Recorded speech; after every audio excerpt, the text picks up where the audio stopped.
सर्वोपरि है हमारे जो बुजुर्गों ने उपदेश दिया, इस उद्देश्य से क्या क्या लाभ हो रहा है और आगे भविष्य में जब तक ये पृथ्वी रहेगी तब तक लाभ मिलते रहेगा। तो जीवन दान के माध्यम से हमने परिवार का गठन किया। गवर्नमेंट की बहुत सी कल्याणकारी योजना चल रही थी, लेकिन चंद भाइयों के चक्कर में उस योजना ने भी घुटने टेक दी। ऐसी परिस्थिति समाज में निर्मित होती है कि आज उनको बिल्कुल सुविधा या सहायता नहीं मिल पा रही है या कुछ लोग वंचित हो जाते हैं। तो ऐसी परिस्थिति में हम चंद गरीब लोग या चंद टूटे हुए लोग मिलकर एक परिवार का निर्माण कर रहे हैं। अगर किसी व्यक्ति के साथ परिस्थिति ऐसी निर्मित हो, अगर मान के चलिए हमारे परिवार में 4 या 5 लोग हैं, 4 या 5 लोगों का परिवार है, सास ससुर या बच्चे है ना और पति, अगर किसी एक की तबीयत खराब हो जाए तो 4 लोग हम लग जाते हैं मदद में। यानी कुल उद्देश्य ये रहता है परिवार का कि 4 लोग उसकी मदद करें और उस व्यक्ति को तकलीफ से हम उभारें। यहाँ कल्पना कीजिए एक व्यक्ति के साथ जैसे हम 10-20 लोग 50 लोग हैं और किसी एक व्यक्ति पे अगर तकलीफ अगर आ गई और उन 50 लोग मदद में अगर आ जाए, खड़े हो जाए, तो उस व्यक्ति की तकलीफ हल की जा सकती। बड़ा पैसा तो नहीं दिया जा सकता, लेकिन इतना भी कोई गरीब नहीं इस पृथ्वी पे बचा कि 10 रुपए का वो दान न दे सके।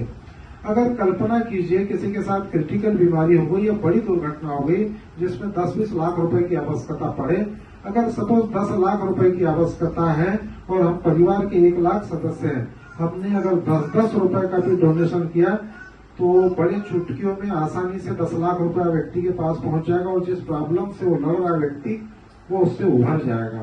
सपोज कल्पना कीजिए उसको कोई क्रिटिकल बीमारी होगी या दुर्घटना हो गई, ऐसी कंडीशन में जो आप 10 रुपए का दान कर रहे हैं वो किसी की जान बचाने के काम में आ रहा है, तो ये दुआ वाला काम है, ये दुआ वाला काम है। दूसरी चीज, संस्था का उद्देश्य और ये है कि समाज में लोगों को हम समृद्ध कैसे बनाएं, समाज में हम लोगों को समृद्ध कैसे बनाएं। जब व्यक्ति समाज में समृद्ध होगा तब ही वो व्यक्ति जरूरतमंद की मदद कर पाएगा। कभी आपने देखा होगा किसी की मदद करने की इच्छा जरूर जागरूक होती है, कोई धनहीन व्यक्ति या बहुत बड़ी तकलीफ में है लेकिन दिल करता है मदद करूं मैं, लेकिन जेब पॉकेट अलाउ नहीं करता। तो जीवन दान के माध्यम से हम समृद्धता की ओर बढ़ रहे हैं, डोनेशन करके उन जरूरतमंद की मदद भी कर रहे हैं। दूसरी चीज, ये तो हो गया इमरजेंसी डोनेशन, मैं अपने अपने शब्दों में जानकारी दे रहा हूँ। दूसरा है कन्यादान योजना, और कन्यादान योजना ने मुझे बहुत ज्यादा प्रभावित किया क्योंकि मैं भी 2 कन्याओं का पिता हूँ, है ना।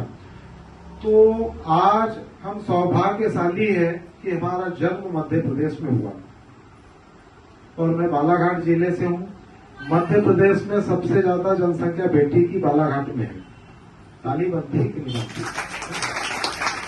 दूसरी चीज, सौभाग्यशाली है हम लोग कि मध्य प्रदेश में हमारा जन्म हुआ, क्योंकि हमारे मध्य प्रदेश में दहेज प्रथा चलती है लेकिन पता नहीं चल पाता है, बहुत कम परसेंटेज है।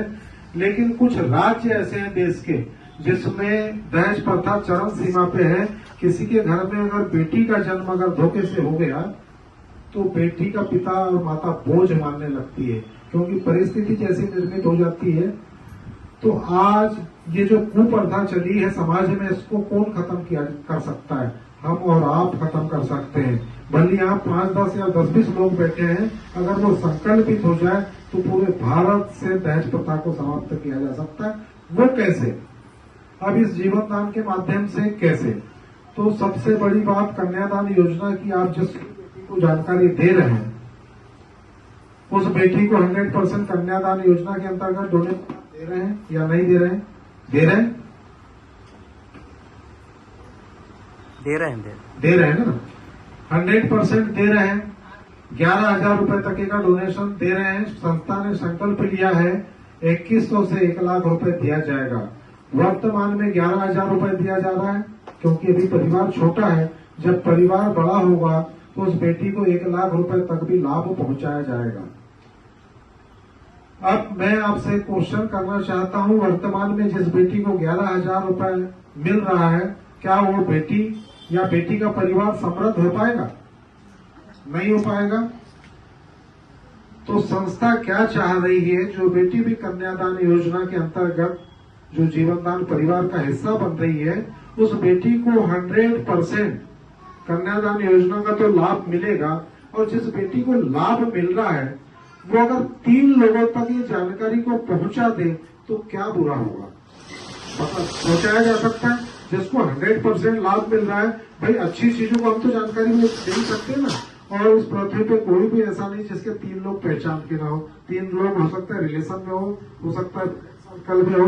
अगर वो बेटी 3 लोगों तक जानकारी पहुंचा दे रही है, बेटी सपोज कल्पना कीजिए पढ़ाई कर रही है, अपना ग्रेजुएशन कंप्लीट कर रही है, उसने तो एक छोटी शुरुआत की थी, मात्र 3 बेटियों तक जानकारी पहुंचाई थी, 3 परिवार तक जानकारी पहुंचाई थी।